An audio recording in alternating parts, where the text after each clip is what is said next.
Bien, il semble qu'il soit 10 heures, au moins à cette horloge-là. Donc nous pourrons commencer. C'est le dernier volet donc, d'une série d'analyses qui avait pour objet fondamentalement des appropriations dans les dernières séances. Des appropriations théâtrales de chroniques ou d'histoire, soit dans le monde anglais, Shakespeare, soit dans le monde espagnol, Lope de Vega, Calderón, et qui donc voulaient répondre à une question qui a porté l'ensemble de cette série de cours, c'est-à-dire les différentes modalités de présence dépassée dans un présent, que cette présence soit assurée par des mémoires collectives, qu'elle soit assurée par l'écriture du passé sous la forme de l'histoire, ou qu'elle soit assurée par le spectacle des représentations théâtrales. Et comme je l'avais indiqué, pour différentes raisons, j'avais inversé l'ordre des deux dernières séances, tel qu'il avait été annoncé au début du cours. Et aujourd'hui, donc, je m'attacherai à ces questions dans une analyse de Richard II de Shakespeare. C'est évidemment une pièce qui a un autre statut que le Henri VIII ou que les pièces espagnoles qu'on a commentées, puisque c'est une pièce qui est extrêmement souvent représentée et qui a eu un rôle un peu fondateur pour le théâtre de l'après-Seconde Guerre mondiale, puisqu'on peut rappeler que lors du premier festival d'Avignon, en 1947, Jean Vilar monte Richard II, et que l'année suivante, en 1948, pour la seconde saison du Piccolo Teatro à Milan de Giorgio Strehler, Richard II est aussi une des pièces qui est à l'affiche. Ce qui pose une question, pourquoi cet attrait pour une pièce à l'intérieur de propositions théâtrales dans l'après-Seconde Guerre mondiale qui visait à construire un théâtre populaire, un théâtre qui pouvait s'adresser à la conscience des spectateurs et qui pouvait avoir un enjeu politique fort dans ce contexte-là. La pièce a été ensuite très souvent jouée. Je voudrais retenir que deux mises en scène, l'une que peut-être certains ont vue ici, en 1981, lorsque Ariam Nouchkine, avec le Théâtre du Soleil, avait donné une série de Shakespeare, et plus peut-être que d'autres mises en scène, avait essayé de donner à voir ce qui va être un des fils conducteurs de cette conférence, c'est-à-dire ce que la pièce représente de la théorie politique des deux corps du roi. En même temps, elle l'avait fait, et c'était l'effet très puissant de cette mise en scène, en utilisant un répertoire de formes, de musique qui appartiennent au théâtre oriental, le kabuki ou le no japonais et le théâtre aussi insulindien. Et puis une autre mise en scène en 1995 par le Royal National Theatre par Deborah Warner, qui est venue aussi à Paris et qui avait cette particularité de donner le rôle de Richard II à une actrice, Fiona Shaw, ce qui était en quelque sorte peut-être souligner quelques traits qu'on pourrait trouver dans la, entre guillemets, psychologie de Richard II, mais qui avait aussi l'idée d'inverser la situation du théâtre élisabétain où tous les rôles féminins étaient joués par des hommes. Et là, on avait donc un rôle masculin central, celui du roi, qui était joué par une femme. Alors dans ce cours, la présence de Richard II sera centrée sur une des dimensions de la pièce, non pas tellement comme dans le cas de Lope de Vega ou de Henri VIII, l'appropriation d'une écriture historique qui était celle des chroniques. Chronique de Holinshed pour Shakespeare, chronique de Rades pour Lope de Vega, mais que l'appropriation théâtrale d'une théorie politique élaborée par les juristes anglais, formulée par les juristes anglais de la fin du XVe à la fin du XVIe siècle. Cette théorie que j'évoquais en rappelant la mise en scène d'Ariam Nouchkine, c'est la théorie des deux corps du roi. D'abord, avant d'entrer dans cette analyse, peut-être comme toujours resituer la pièce dans son histoire, avant de saisir l'histoire dans la pièce. La date d'abord, il est possible que cette date de la première représentation soit 1595. On a là une allusion dans la lettre d'un noble anglais, Sir Edward Hobby, qui invite Robert Cecil, qui à l'époque est le fils, a succédé, non, est le fils du secrétaire d'État d'Élisabeth et auquel il succédera l'année suivante. Et dans cette lettre, il y a une allusion pour l'invitation disant que King Richard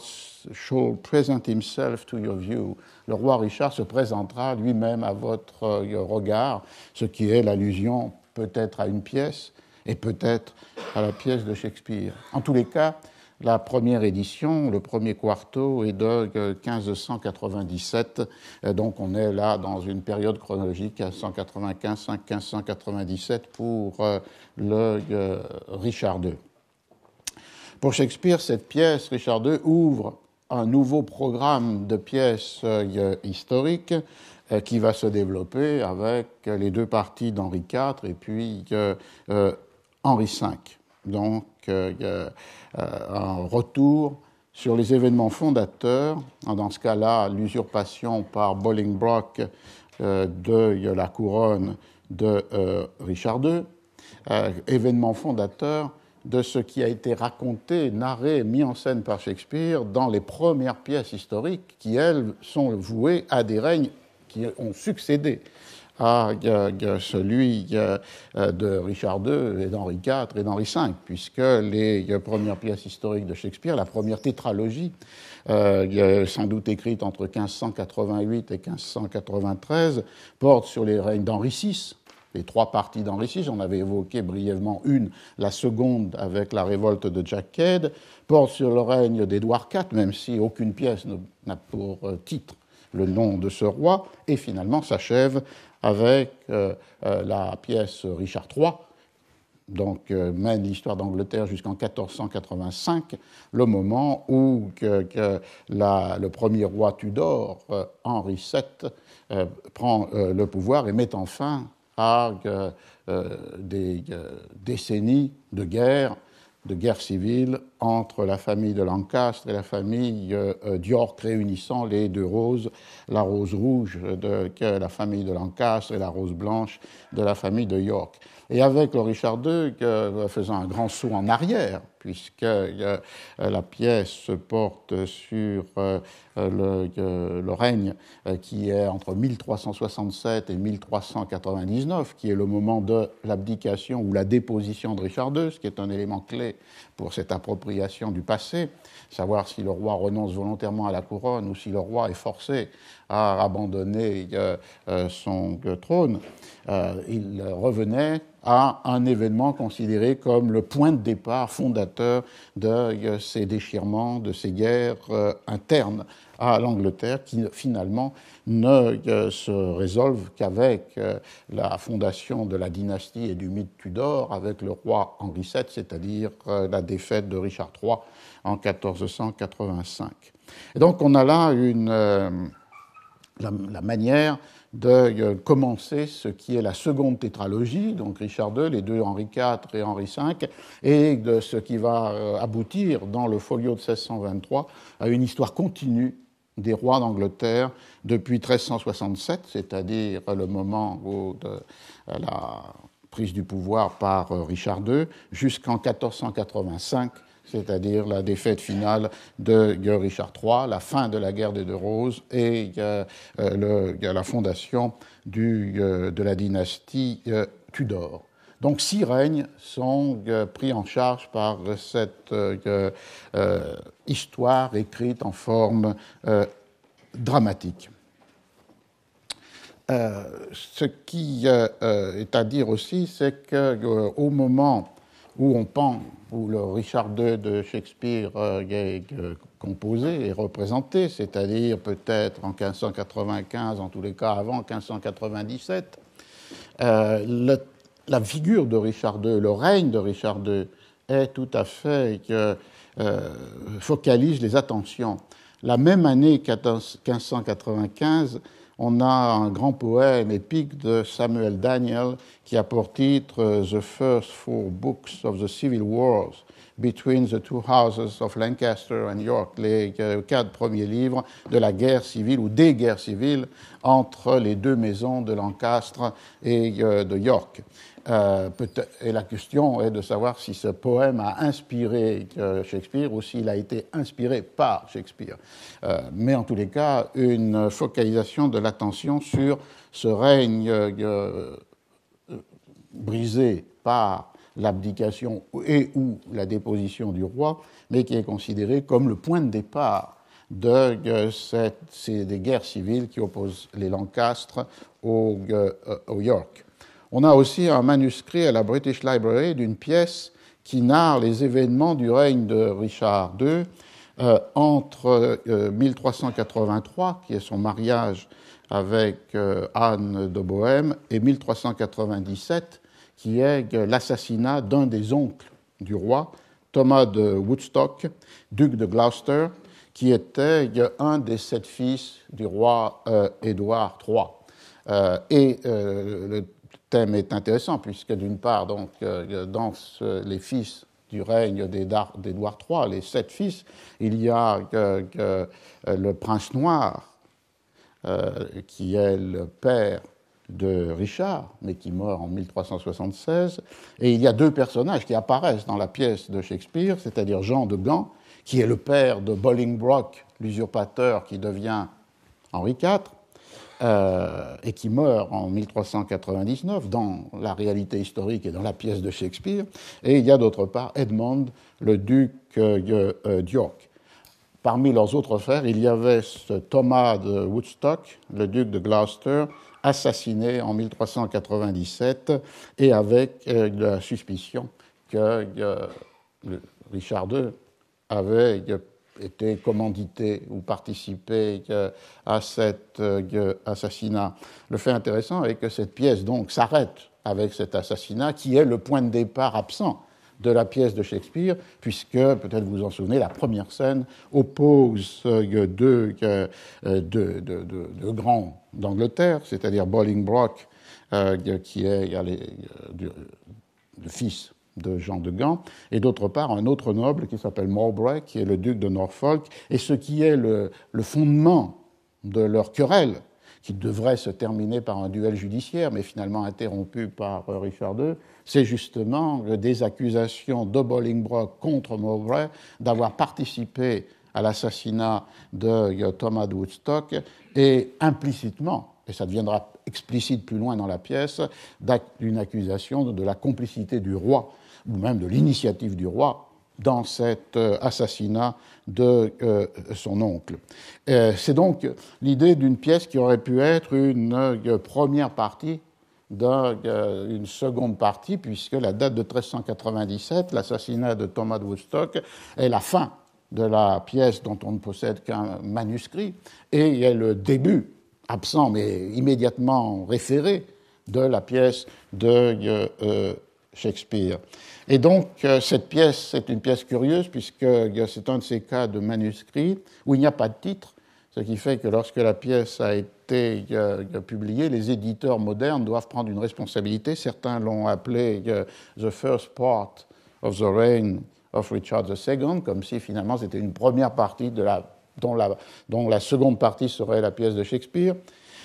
Et d'autres l'ont simplement nommé Thomas of Woodstock ou tout court Woodstock. Cette pièce est une pièce sans auteur, plusieurs candidats dans la critique pour une attribution, et avec une controverse autour d'une attribution possible à Shakespeare, en particulier par ceux qui la dénomment la première partie de Richard II, comme si Shakespeare avait écrit une pièce en 2 parties. Mais cette attribution est extrêmement contestée, et que jamais la pièce n'est entrée dans le répertoire canonique shakespearien, même si certains éditeurs la lui attribuent. Et c'est une pièce sans date. Les variations peuvent être entre 1591-95 et on peut penser à une pièce de 92-93. Donc, même si elle n'est pas, comme c'est probable, shakespearienne, connue par Shakespeare. On pourrait ajouter dans ce contexte de Richard II présent dans les années, la deuxième partie de la décennie de 1590, la pièce de Edmund Marlowe, dont j'avais parlé dans le séminaire la semaine dernière, Édouard II, dans la mesure où il y a un parallèle entre la pièce de Marlowe où un roi est déposé puis assassiné par Mortimer,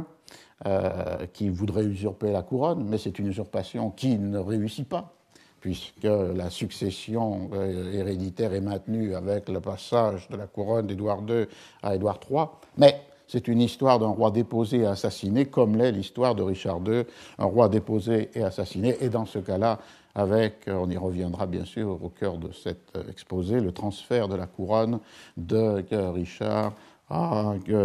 Bolingbroke. Pourquoi cet intérêt pour le règne de Richard II, considéré comme le point de départ des guerres civiles qui déchirent l'Angleterre à partir de l'usurpation de Bolingbroke et la succession des rois jusqu'à 1485, sans doute en rapport avec le règne régnant, c'est-à-dire le règne d'Élisabeth Ier, que l'on retrouve, on l'avait trouvé dans la pièce de Henri VIII. Élisabeth Ier, qui est reine depuis 1558 et qui, je vous le rappelle, était la fille de Henri VIII et d'Anne Boleyn, d'abord écartée de la succession, puis ensuite réintégrée dans la succession royale et qui prend le pouvoir après deux autres enfants de Henri VIII, en particulier Marie, qui était la reine catholique, qui avait essayé de rétablir le catholicisme, Édouard avant elle, et qui lui, au contraire, était un prince calviniste. Donc on est dans ce règne, et la question qui est posée par le règne d'Élisabeth est d'autant plus aiguë que le règne avance, c'est le fait qu'elle n'a pas d'héritier, puisqu'elle n'a jamais marié, l'image de la reine vierge reste tout à fait présente, et donc la question de la succession inquiète pour le moment de son décès. Et cette question a deux enjeux. Le premier enjeu, c'est qui est le légitime héritier de la couronne, surtout en Angleterre où, comme on le sait, les femmes ne sont pas exclues de la transmission de la couronne, à l'inverse de la France avec la loi salique. Et donc il y a un débat, une inquiétude, une tension entre d'un côté les partisans de Jacques, qui est un descendant d'Henri VII Tudor, qui est roi d'Écosse depuis 1567, et qui est le prétendant le plus normalement inscrit dans la lignée dynastique, et d'autre part le parti catholique le plus extrême qui revendique la légitimité par différentes formes de succession de l'infante d'Espagne. Ce qui est faire retour, en quelque sorte, à cet idéal d'un retour du catholicisme qui a été incarné très temporairement par le règne de Marie Tudor, qui a été ensuite effacé complètement par la politique protestante d'Élisabeth Ier, mais qui hante un certain nombre d'esprits. Et en particulier, on ne peut pas séparer la pièce d'un libelle qui avait été publié en 1594 à Anvers par le jésuite Parsons et qui avait pour titre une conférence, un débat à propos de la prochaine succession de la couronne d'Angleterre et qui défendait les droits de l'infante d'Espagne, mais qui les défendait à travers un raisonnement qui remontait jusqu'à la question de Richard II, c'est-à-dire la question en 1399 de la légitimité ou non de l'usurpation du trône par Bolingbroke. Et si elle était légitime, il ne s'agirait donc pas d'une usurpation. Et le deuxième enjeu, ce n'est pas simplement cette opposition sur qui pourrait être le successeur d'Élisabeth, mais c'est une opposition sur le rôle que le Parlement doit ou non jouer dans la question de la succession. Dépend-elle uniquement de la volonté du souverain, donc dans ce cas-là de la souveraine, qui tranche entre les prétendants possibles, ou bien est-ce que le Parlement, c'est-à-dire à la fois les Lords et les commons, les représentants du peuple, et la haute aristocratie peuvent, d'une manière ou d'une autre, intervenir dans cette succession, ce qui était évidemment la thèse de Parsons, qui pensait que par là, qu'il y avait un moyen de réassurer les droits de l'infante d'Espagne aux dépens de la succession voulue, semble-t-il, par Élisabeth, c'est-à-dire Jacques, roi d'Écosse, qui deviendra évidemment le roi Jacques Ier. On a donc un contexte où une question de la succession se pose et où cette question de la succession est rapportée soit pour des questions de filiation dynastique, soit pour des questions de dispositifs politiques au règne de Richard II, ce qui explique sans doute le poème de Daniel, la pièce anonyme, puisqu'on n'en connaît pas l'auteur, qui l'a précédé, et la pièce de Shakespeare représentée peut-être en 1595 et sûrement éditée en 1597. La publication de la pièce est aussi une histoire intéressante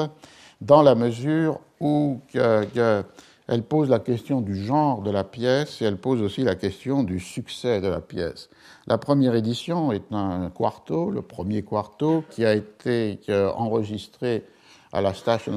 devant la Station House Company par le libraire-éditeur Andrew Wise le 29 août 1597 avec un simple titre, The Tragedy of Richard II. Et la même année, la pièce est publiée par Sir Richard, c'est Andrew Wise, imprimé par Van Anten Symes, qui sera aussi l'imprimeur d'autres pièces de Shakespeare, en particulier les premières éditions de Hamlet. La page de titre, comme souvent, est extrêmement intéressante. J'attire toujours l'attention sur le fait que peut-être on n'a pas assez utilisé les pages de titre lorsqu'on veut connaître à la fois les modes d'assignation ou les modes de destination des textes. Sur cette page de titre, on reprend le titre tel qu'il avait été enregistré dans les archives, dans le registre de la Compagnie des libraires et imprimeurs, The Tragedy of King Richard II. On voit donc qu'il y a une catégorie de genre qui est appliquée à la pièce, c'est une tragédie. La troupe qui l'a représentée est la troupe de Lord Chamberlain, du chambellan de la reine. Shakespeare l'a rallié en 1594. Il est devenu un des acteurs, un des fournisseurs de textes et aussi un des copropriétaires, shareholder. Et puis, la page de titre signale « As it has been publicly acted ». Lorsque dans une page de titre, vous avez « publicly acted », cela veut dire que la pièce a été représentée dans un public amphitheater, c'est-à-dire un de ces grands théâtres ouverts avec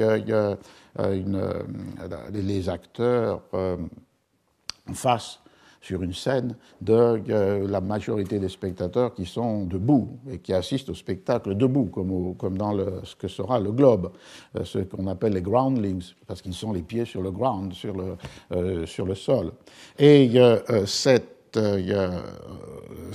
représentation a très certainement eu lieu dans un théâtre qui s'appelle The Theatre et qui se trouve au nord de Londres, puisque la géographie des théâtres à Londres a été, dans la fin des années 90, de s'installer dans les faubourgs du nord de la ville, peut-être en continuité avec la présence d'auberges ou de scènes de spectacles, par exemple des combats d'animaux. Et les deux premiers théâtres, dont The Theatre, qui est le tout premier, s'est installé là depuis 1576. Et c'est le théâtre dans lequel joue la troupe du Lord Chamberlain. Le changement pour cette troupe, qui est celle de Shakespeare, sera d'une part un changement de lieu lorsqu'en 1599 sera construit le Globe, et un changement de nom lorsqu'en 1603 la troupe devient la troupe du roi, King's Men, et jusqu'à la mort de Shakespeare et après. Donc on a une première représentation dans ce contexte, qui veut dire qu'on a affaire à une pièce qui est adressée au plus large des publics par une troupe qui joue dans l'un de ces public amphitheaters, ce qui s'opposait à privately, ce qui ne voulait pas dire que le théâtre était plus privé ou plus public, mais ce qui voulait dire qu'on représentait la pièce dans un théâtre fermé, où tous les spectateurs étaient assis avec un dispositif, un peu de théâtre, où il y a une scène et puis une salle, et qui était un deuxième mode de représentation, avec évidemment des coûts d'entrée plus élevés, un public plus choisi, et des dispositifs scéniques moins spectaculaires, moins ouverts, et qui peut-être renforçaient l'attention sur l'écoute du texte plus que sur l'attrait du spectacle. La popularité de la pièce est certaine, puisque dès l'année suivante, en 1598, il y a 2 rééditions, le second quarto et le troisième quarto, avec un trait intéressant, c'est que le second quarto porte ce que je n'ai pas mentionné parce qu'il n'était pas présent sur la première édition, c'est-à-dire le nom de l'auteur, by William Shakespeare. Et en 1598, c'est la première fois que le nom de Shakespeare apparaît sur 2 quartos, et l'ordre en est discuté, donc on ne sait pas quel est le premier. D'une part, une comédie, Love's Labour Lost, Peine d'amour perdue, et d'autre part, le seconde édition de Richard II. Ce qui est le début, évidemment, d'une visibilité, d'une présence commerciale de Shakespeare. Si on met le nom, c'est aussi parce que c'est un attrait possible pour la vente de l'édition. L'histoire continue et de manière importante pour notre propos d'aujourd'hui avec le 4e quarto qui est de 1608, parce que sur la page de titre, vous avez la mention suivante: with new additions of the Parliament scene and the deposing of King Richard, avec de nouvelles additions de la scène du Parlement et de la déposition du roi Richard. En 1608, la pièce a migré, elle est maintenant jouée par les King's Men, les King's Servants, nouveau nom de la troupe, et elle est jouée à The Globe, dans le théâtre dont ils peuvent jouir depuis 1599. Et c'est pour la première fois que sont publiés 164 vers qui étaient absents des 3 premiers quartos, 1597-1598. Il s'agit de la première scène de l'acte 4, les vers 154-318. Et effectivement, c'est une scène at the Parliament, et c'est une scène fameuse de la déposition, du moins c'est ce que dit le titre là, du roi. Et de là, toute une série d'interrogations sur savoir si l'absence de ces 164 vers dans les éditions correspondait aussi à l'absence de cette scène sur la scène, puisque les mécanismes de la censure, si l'on suppose que Shakespeare a écrit d'emblée cette scène, sont différents. La censure des représentations de théâtre est assurée par un personnage qui a pour titre The Masters of Revels et qui a le contrôle sur ce qui est joué à la cour, mais progressivement va l'étendre à tout ce qui est joué à Londres et même en Angleterre. Donc il y a une censure de la scène qui appartient à cet officier royal, et d'autre part la censure des éditions imprimées des pièces ou d'autres textes est différente, puisqu'elle appartient à l'archevêque de Canterbury et à l'évêque de Londres, qui doivent donner leur autorisation, et ensuite, pour un grand nombre de textes, cette censure est interne à la Stationers' Company, à la compagnie des libraires et imprimeurs, qui s'appelle Stationers' Company, parce que stationnaire était le mot médiéval pour désigner les marchands de livres et de manuscrits. Et donc, la question est ouverte. Est-ce qu'il s'agit d'une censure qui était à la fois pour les représentations et les éditions, ou bien est-ce que ce qui pouvait être représenté pouvait ne pas l'être lorsque l'on passait à l'édition imprimée? C'est une première question. La deuxième question, c'est les raisons de cette absence, si l'on admet qu'elles sont le résultat d'une censure, et le fait qu'en 1608, la scène peut être imprimée. Du coup, les raisons sont, est-ce que la représentation de la déposition d'un roi était au-delà de ce qui pouvait être toléré, ou bien est-ce que en 1608, la reine est morte, en 1603. Donc, est-ce que la mort d'Élisabeth et le fait que la question de la succession a été tranchée en faveur de Jacques VI d'Écosse, devenu Jacques Ier d'Angleterre, fait que cette scène devient possible, ou bien encore, autre hypothèse sur laquelle je reviendrai, est-ce que c'est parce que dans cette scène, at the Parliament, la scène, comme elle est dite, la scène du Parlement, donnait une importance au Parlement dans ce problème de la succession qui n'était pas tolérable par rapport à une autre définition de l'absolutisme monarchique. Mais c'est une des grandes questions de l'édition de Richard II, c'est l'apparition en 1608 de ces 164 vers. Et le succès de la pièce continuera puisqu'il y a un 5e quarto en 1615. Il y en aura même un 6e en 1634, c'est-à-dire après la publication fondamentale du folio de 1623. Vous vous souvenez, Comedies, Histories and Tragedies de Shakespeare, 2 éditeurs, au sens de editors, qui établissent le texte, Hemmings and Condell, qui sont d'anciens compagnons de troupe de Shakespeare, soit dans la troupe des Kingsmen.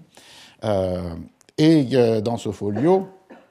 le texte est présent, il a un nouveau titre, qui n'est plus The Tragedy of Richard II, mais qui est à la fois dans la liste, le catalogue des pièces, et dans le titre de la pièce, The Life and Death of Richard II, la vie et la mort de Richard II. On a une édition dans le folio intéressante, puisque c'est de là que naît la division en actes et en scènes, que les éditions modernes en général reprennent, même lorsqu'elles reprennent un texte du quarto pour que on puisse se repérer. On reprend entre crochets les divisions en actes et scènes telles qu'elles ont été introduites en 1623. Il y a des coupures, 51 vers qui sont dans l'édition qui sert de base et qui est l'édition du 3e quarto, sont supprimés, comme si finalement les textes du folio résultaient aussi d'une adaptation pour la scène avec des suppressions. Et en revanche, évidemment, la scène du Parlement est présente, mais ce qui est intéressant, et on le verra sur un détail extrêmement important, c'est le fait que le texte de la scène du Parlement en 1623 n'est pas exactement celui de la scène du Parlement dans le 4e quarto de 1608. Et ce qui laisse supposer qu'il y a eu, d'une part, que ce qui sert de fondement à l'édition de 1623 est bien sûr un quarto, le 3e, mais avec l'utilisation aussi d'un autre texte qui est plus proche des représentations, qui est sans doute ce que l'on appelle en anglais the prompt book, c'est-à-dire le livre du régisseur, qui est celui qui était utilisé pour organiser la représentation avec les entrées, les sorties des personnages, les indications musicales. Lorsque des trompettes résonnent, un minimum d'indications sur les jeux de scène, ou d'indications scéniques, plus que les jeux de scène, d'indications scéniques. Donc, on a sûrement dans l'édition du folio un mélange entre la base, qui est le texte du 3e quarto, et puis l'utilisation d'un de ces livres de régie, d'un de ces prompt books, parce que c'est ce qui expliquerait pourquoi certains vers ont été supprimés, parce qu'ils n'avaient pas été considérés comme pouvant ou devant être joués, pas pour des raisons de censure, mais pour des raisons simplement du mouvement du théâtre. Aussi parce qu'on voit par rapport au quarto un fait intéressant, 28 fois le mot God, qui est présent dans les quartos, est remplacé par le mot heaven. Et au début du XVIIe siècle, il avait été imposé aux troupes de théâtre de ne pas utiliser le mot de Dieu dans les textes, ce qui fait qu'il y a ce remplacement systématique par les cieux, heaven. Et puis, il y a ces petites modifications sur la scène du Parlement, et dont l'une est avec un enjeu important. Et puis, il y a surtout le fait que le folio a fait basculer la catégorie de genre. La tragédie des quartos est devenue une histoire dans le folio. Et donc, du coup, l'horizon d'attente est différent entre une tragédie qui peut renvoyer, avec la poétique d'Aristote, à une œuvre d'imagination, même si elle est fondée sur des références historiques, alors que la catégorie introduite en 1623 des histories, et qui commençait une pièce un peu à part avec le règne le roi Jean, qui se termine avec une autre pièce un peu à part, Henri VIII, mais qui a son cœur avec les 8 pièces qui racontent les 6 règnes entre Richard II et Henri V, créait une attente différente, puisque là, elle était une attente à la fois peut-être en rapport avec le passé tel qu'il fut plus fort, et en même temps, c'est ce qui pouvait peut-être justifier les choix de Jean Vilar ou de Giorgio Strehler, c'est-à-dire le fait qu'on y débattait dans ces pièces des enjeux historiques considérables. La légitimité du prince, les règles de la succession, le rapport entre les représentants du peuple et la couronne, ou encore les différentes modalités de la révolte ou de la résistance au pouvoir. Ce qui m'a frappé en reprenant la pièce, c'est que dans la pièce elle-même, il y a d'autres désignations de ce qui peut être le contenu de la pièce. Je veux dire par là que dans une scène sur laquelle on reviendra, qui est la deuxième scène de l'acte 3, le moment où le roi commence à penser que sa situation est fragile, parce que, comme on le verra, qu'il y a une coalition de ses opposants, et donc il pense que la couronne peut être perdue. Il s'adresse ainsi à ceux qui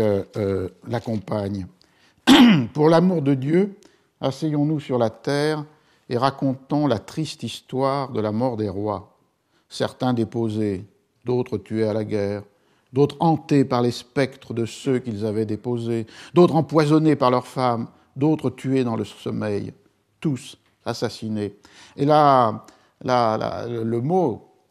shakespearien est « tell sad stories ». Donc évidemment, en français, on a une difficulté parce que histoire, c'est à la fois raconter des histoires et puis c'est écrire l'histoire. Alors que l'opposition ici est évidemment de faire basculer avec « sad stories » le phénomène historique du côté de la légende, de la fable, du mythe. Et donc, en quelque sorte, c'est comme si finalement la trajectoire générique de la pièce, qui passe d'une tragédie à une histoire, était référée par Richard II lui-même, enfin, le personnage, dans la pièce, à une possibilité de réintroduction dans un répertoire, qui est un répertoire qui est celui des contes, des fables, des mythes. Et une autre, un peu plus loin dans la pièce, c'est la première scène de l'acte 5, on a une autre référence pour ce type de fait historique, mais qui va dans le même sens, puisqu'il s'agit ici des adieux entre le roi Richard et son épouse Isabelle, une princesse française, qui sont séparés après la déposition du roi, où il s'adresse à elle en lui disant « Au cours des longues soirées d'hiver, assieds-toi près du feu avec de vieilles gens et dis-leur de te raconter des histoires d'époques malheureuses des longtemps révolus, et avant de leur dire bonne nuit, en retour de leurs graves récits, raconte-leur ma pitoyable histoire.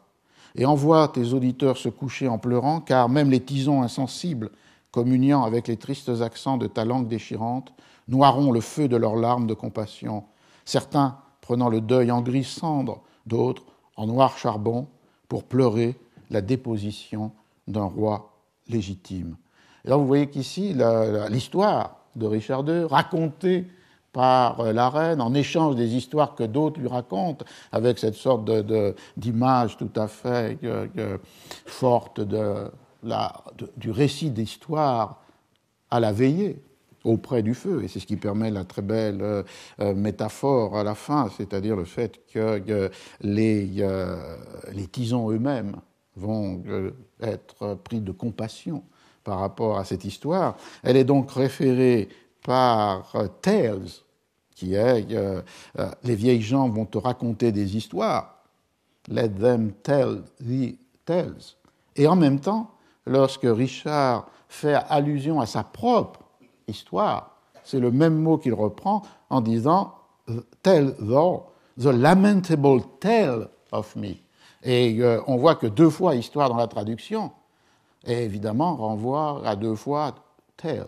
C'est-à-dire, encore là, une difficulté du français pour rendre cette tension, mais qui est exactement dans le même sens. C'est-à-dire qu'on a peu commenté cette idée que dans la pièce elle-même, il y a la désignation de sa matière à travers une catégorie de genre qui est celle de stories ou de tales, et qui n'est ni tragédie ni history, qui est le retour de l'histoire, de ce qui est advenu des rois légitimes déposés dans un répertoire, qui est d'ailleurs un répertoire de l'oralité. Dans les 2 cas, il s'agit de raconter, to tell, et en même temps, qui est un répertoire où finalement une continuité s'instaure entre les contes, les fables, les légendes. Donc voilà, me semble-t-il, le point de départ, c'est-à-dire la contextualisation de la pièce. Je fais une parenthèse sur une des difficultés souvent à la lecture et peut-être difficultés pour l'exposer, c'est le fait que dans la pièce,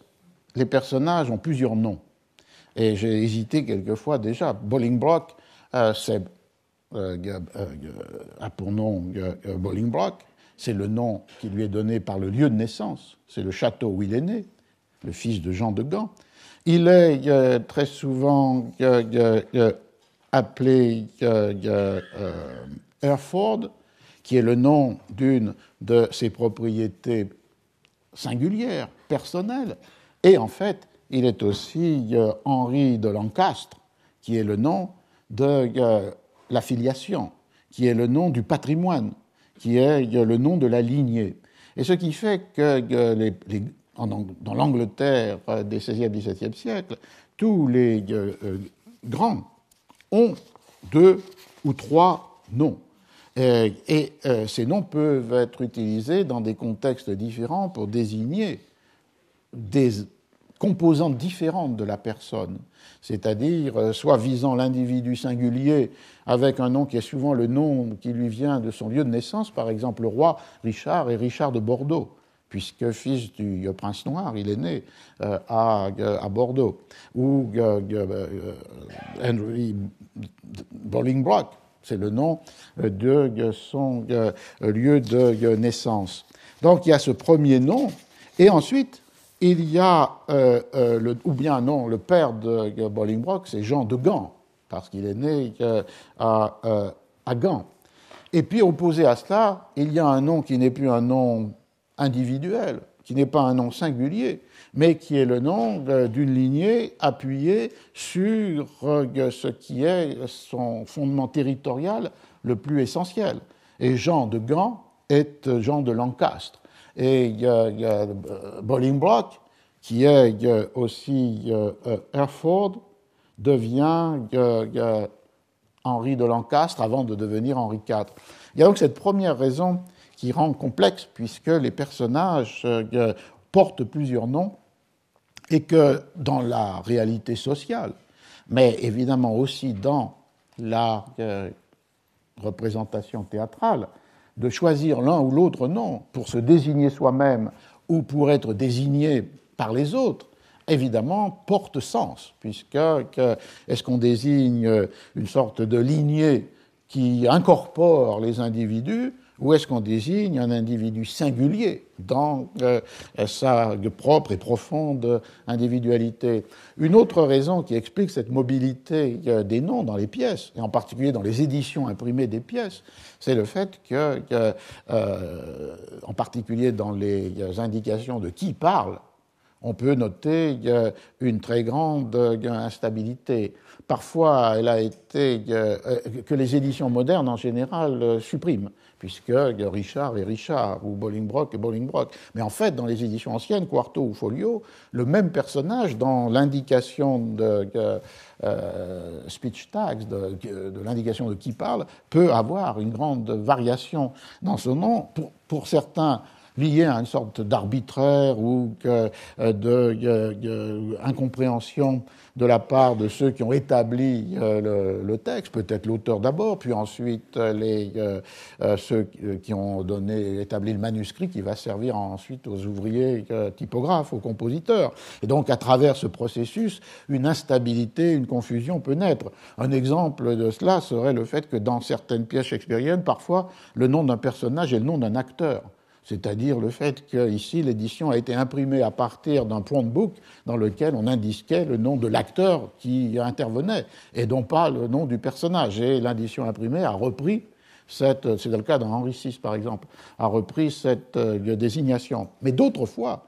on peut être extrêmement sensible à l'effet que produit le fait de choisir dans l'édition imprimée tel ou tel des noms possibles d'un même personnage, dans la mesure où c'est indiqué le rapport social entre ce personnage ainsi désigné et ceux qui le désignent. Le moment où Bolingbroke devient Henri IV ou Henri de Lancastre, et inversement, le moment où Richard II est ramené à Richard de Bordeaux dans une des derniers vers de la pièce. Alors, je crois que c'est un point extrêmement important, cette question du naming, des noms à l'intérieur de la pièce, parce que c'est une question qui renvoie à tout le processus de transmission des textes. C'est une question qui renvoie à ce qu'un dramaturge veut signifier en utilisant tel ou tel nom, ou en faisant utiliser tel ou tel nom par les personnages. Et ça renvoie à une réalité sociale profonde, c'est-à-dire que dans l'aristocratie anglaise, la haute noblesse anglaise, cette pluralité de noms avait évidemment des significations de transmission patrimoniale, de continuité généalogique, d'indication de la lignée, à l'intérieur desquelles se situe l'individualité de chaque être. Alors j'ai terminé avec cette référence à Richard disant que le tale, le conte que va raconter sa reine, c'est pour faire pleurer quant à la déposition d'un roi légitime, the deposing of a rightful king. Et à partir de cette phrase, on peut entrer dans ce que je voudrais mettre au cœur de la fin et puis de la seconde volet, du second acte de cette exposé, c'est-à-dire l'appropriation par Shakespeare dans Richard II d'une théorie politique qui est devenue explicite et formulée depuis la fin du XVe siècle, du règne d'Henri VII, on pourrait dire, jusqu'à son propre temps. Et qui est cette théorie qu'un grand livre, le livre de Ernst Kantorowicz, The King's Two Bodies, les deux corps du roi, publié en 1957, a placé au cœur de sa réflexion juridique et politique sur la monarchie anglaise. Il y a une phrase très frappante dans Kantorowicz, la tragédie du roi Richard II est la tragédie des deux corps du roi, comme si finalement la pièce de Shakespeare était l'expression la plus spectaculaire, la plus visuelle, la plus dramatique de ce qui est par ailleurs une théorie juridique que l'on rencontre dans les actes des procédures juridiques au cours du XVIe siècle. Cette théorie a un fondement simple. Le roi a deux corps, d'une part un corps naturel, qui est son corps physique, son corps souffrant, son corps d'être humain, et d'autre part un corps politique, qui est celui du roi comme souverain. Et c'est au cours du XVIe siècle que se rencontrent les formulations les plus rigoureuses de ces deux corps du roi, à l'intérieur d'ailleurs de la jurisprudence, dans des procès où l'une ou l'autre des deux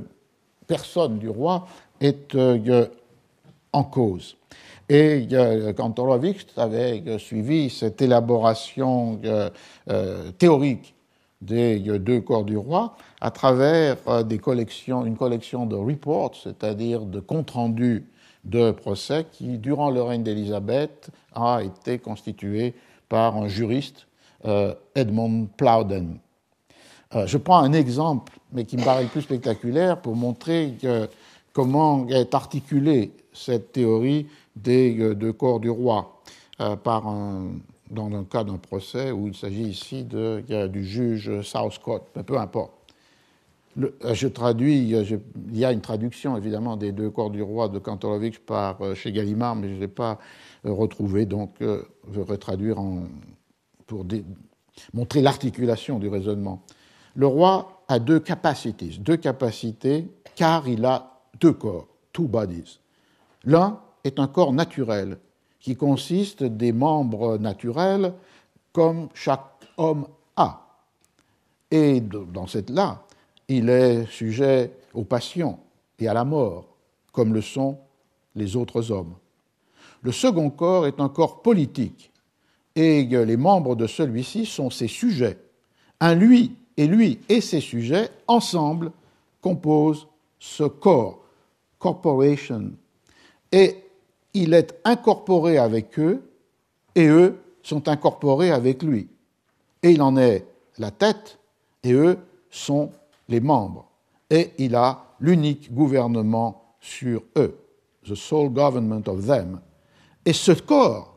n'est pas sujet aux passions comme les autres, ni à la mort, car le corps du roi ne meurt jamais. Et sa mort naturelle n'est pas appelée dans notre loi la mort du roi, mais the demise of the king, le transfert, le retrait du roi, ce qui signifie par ce mot, demise, que le corps politique du roi est, ce qui ne signifie pas par ce mot que le corps politique du roi est mort, mais qu'il y a une séparation entre les deux corps et que le corps politique est transféré, est déplacé sur un autre depuis le corps naturel maintenant mort et maintenant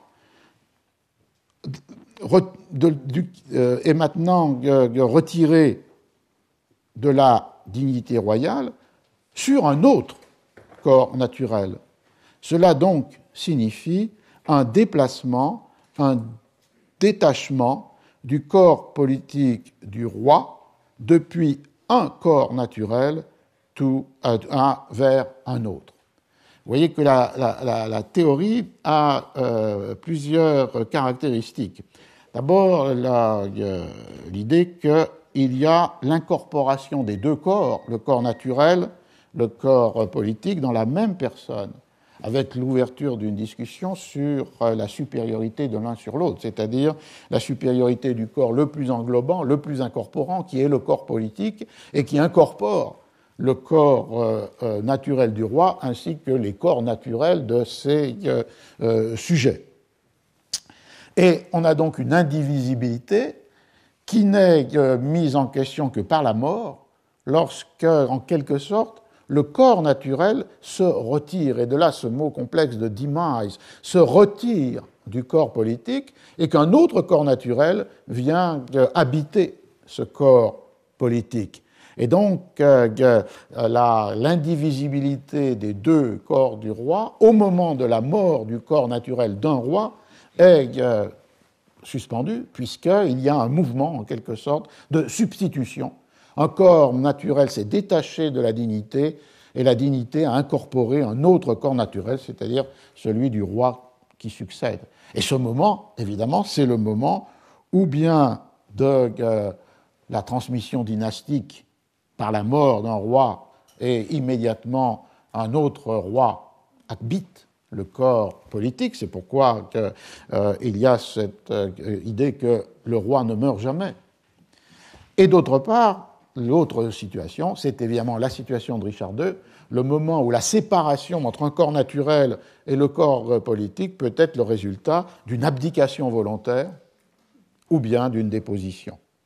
Ça, c'est le premier élément. Le deuxième élément, souligné par Kantorowicz, c'est la matrice théologique, puisqu'évidemment, les deux corps du roi ne peuvent pas ne pas faire penser à la double nature du Christ. Et donc, du coup, cette double nature du Christ, d'une divinité faite chair et d'une humanité faite Dieu, comme le symbole du christianisme, fait qu'on a un modèle théologique pour ce corps politique, et de là on parlera assez souvent de corps théologique et politique, et d'autre part, on a les fondements de ce qui est plus propre peut-être encore à l'Angleterre qu'à tout autre pays d'Europe, même si on y retrouve la théorie des deux corps du roi, comme dans le cas de la France, c'est-à-dire ce que Kantorowicz appelle une christologie royale, une sorte d'identification très fréquente dans la pièce entre le roi et le Christ. Et on a aussi dans cette référence théologique l'idée du corps politique identifié au corps mystique, donc un parallèle, le corps mystique de l'Église, dont la tête est le Christ, et le corps politique du royaume, dont la tête est le roi. On a donc une identification du théologique au politique ou du politique au théologique qui a de multiples conséquences sur la définition du corps politique, sur l'image christique du roi, et sur la réflexion quant à la double nature, puisque la double nature du Christ, aussi bien dans l'Église ancienne qu'au XVIIe siècle, peut être l'objet de controverses sur la priorité de la nature humaine sur la nature spirituelle. Le troisième élément, c'est que dans cette théorie où l'on a vu que le corps du roi est incorporé et en même temps incorpore ces sujets pour composer une corporation, une sorte de corps mystique politique, c'est le fait que l'expression de cette double incorporation, c'est le roi dans son parlement, King in Parliament. Et du coup, on voit comme une image, en quelque sorte, de cette double incorporation. On voit le fondement puissant de la réflexion que j'évoquais tout à l'heure sur quel est le rôle du Parlement. Peut-il agir séparément du roi, les communes et les lords,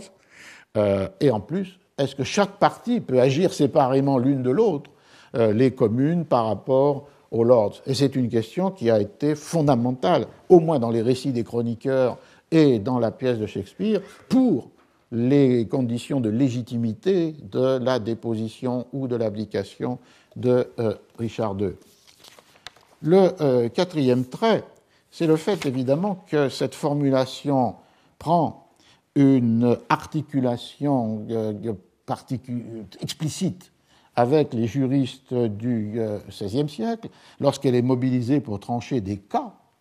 Mais évidemment, pour Kantorowicz, cette formulation des juristes du XVIe siècle ne fait que renvoyer à une théologie politique médiévale, c'est le sous-titre du livre, A Study in Medieval Political Theology, c'est-à-dire le fait qu'il y a une théorie des deux corps du roi en pratique, même si elle n'a pas des formulations aussi conceptuellement rigoureuses que celles que j'ai lues à l'instant. Mais dans la théologie politique médiévale, elle est présente et la preuve absolue en est que c'est cette théologie politique que donne à voir, non pas le théâtre, mais les funérailles des rois, puisque dans les funérailles des rois anglais et ensuite des rois français, on a pour un moment la possibilité de donner à voir ces deux corps du roi, le corps naturel du roi mort étant dans le catafalque invisible, ce qui renverse la situation habituelle où le corps naturel du roi est visible dans toutes les cérémonies. Et ce qui est visible dans les funérailles, c'est une représentation, et le mot apparaît comme tel dans l'anglais et le français du XIVe et XVe siècle, une représentation, c'est-à-dire une effigie de bois, de cire, de tissu, de la dignité royale, c'est-à-dire du corps politique, puisque cette effigie qui est rendue visible est porteuse de tous les symboles de la souveraineté, la couronne, le sceptre, l'orbe terrestre. Et donc, ce qui ne peut pas se voir, puisqu'il s'agit d'une réalité conceptuelle, est donné à voir au moment des funérailles dans une inversion entre un corps naturel devenu invisible et un corps politique donné à voir avec la représentation, c'est-à-dire cette effigie. Et il est tout à fait clair que Shakespeare, par les liens qu'il avait avec certains membres des écoles de droit, les Inns of Court, par une culture juridique qui est très claire dans de très nombreuses pièces, et il y a des livres entiers sur le droit dans Shakespeare, a une connaissance profonde de cette théorie politique en acte à l'époque médiévale, qui est l'époque sur laquelle il écrit, et formulée et théorisée dans l'époque où il écrit, c'est-à-dire le XVIe siècle. Et c'est ce qui explique pourquoi son Richard II est scandé, organisé à partir d'une mise en théâtre de la théorie des deux corps du roi. Et ce qu'on va faire dans la seconde heure, c'est-à-dire de suivre les trois moments dans lesquels Kantorowicz a reconnu la présence puissante de la théorie des deux corps du roi dans Richard II, et a en quelque sorte comme trois temps, trois étapes qui vont être les étapes par lesquelles le corps naturel de Richard II va se séparer, se retirer, avec le mot de demise, du corps politique que jusqu'alors il habitait. Et ce retrait, qui va laisser un corps politique vide, mais occupé par Bolingbroke, Henri IV, est justement l'objet de cette tension permanente entre ceux qui le désignent comme une abdication volontaire et ceux qui le désignent comme une déposition forcée. Et en même temps, c'est la matière pour une permanente interrogation de Richard II sur lui-même, puisqu'il est ces deux corps dans un seul corps. Et donc, la tension entre ce qu'il quitte, peut-être sans le vouloir, et d'autre part, ce qu'il est ou n'est plus en le quittant, devient l'élément central de la représentation théâtrale. Donc on pourra entrer avec ces trois scènes dans cette mise en théâtre d'une théorie politique, peut-être à 11h08